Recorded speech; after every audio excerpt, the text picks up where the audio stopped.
ஒரு தாய் தன் பிள்ளைக்காக சேலையை நகர்த்தி பால் புகட்டுவதை நீங்க எட்டி பார்ப்பீங்களா? நம்ம எல்லாருமே இந்த தப்பை தான் செஞ்சிட்ருக்கோம்.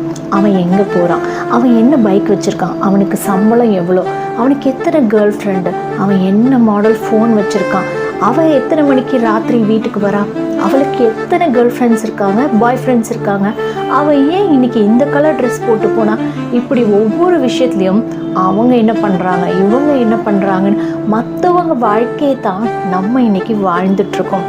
ஃபேஸ்புக்கில், இன்ஸ்டாகிராமில், வாட்ஸ்அப்பில் உங்கள் வீட்டில் என்ன நடந்தது, இவங்க வீட்டில் இது நடந்தது, இந்த காசிப்பை பேசிக்கிட்டு நம்ம வாழ்க்கையை வாழ்கிறதுக்கு நேரம் இல்லாமல் கடந்துக்கிட்டு இருக்கோம். 2025 எப்படியோ போய் தொலையட்டோங்க. 2026 நம்ம எல்லாருக்கும் ஒரு நல்ல நாடாக இருக்கணும் அப்படின்னா நம்ம செய்ய போகிற விஷயங்களோ கேட்க போகிற விஷயங்களும் நல்லதாக இருக்கணும். 2026 நம்ம எல்லாருக்குமே ஒரு நல்ல ஆண்டாக அமையணும் அப்படின்னா நம்ம நல்லதே நினைக்கணும், நல்லதையே செய்யணும். அதுக்கு நம்மளுக்கு சில பேர் தேவை, நம்மளை நல்ல வழியில் புஷ் பண்ணி அனுப்புறதுக்கு.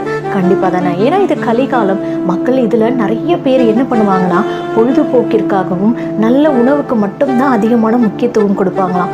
அப்போ நல்ல காரியங்களெல்லாம் செய்யறதுக்கு யாராவது ஒருத்தர் தூண்ட வேணும்.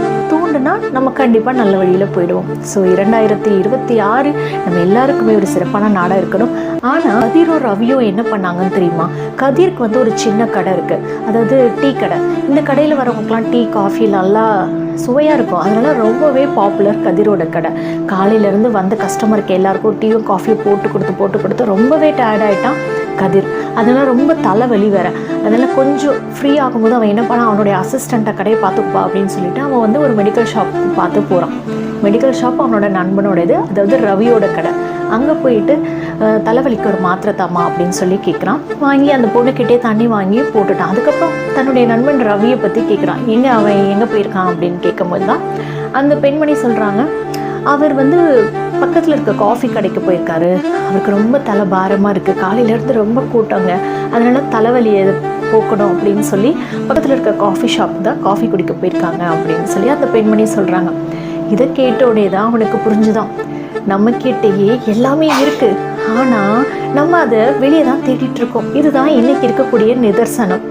நிறைவு, அமைதி, சந்தோஷம் எல்லாமே நம்ம கிட்ட இருக்குது. ஆனால் நம்ம அதை விட்டுட்டு அங்கே தான் இருக்குது, அவங்க கிட்ட இருக்குது, அவங்க வீட்டில் இருக்குது அப்படின்னு சொல்லி வெளியே தேடிட்டு இருக்கோம். இந்த சூழ்நிலையை 2026 கட்டாயமாக நம்ம மாற்றிட்டு நல்ல ஒரு ஆண்டாக இது எல்லாருக்கும் அமையணும்.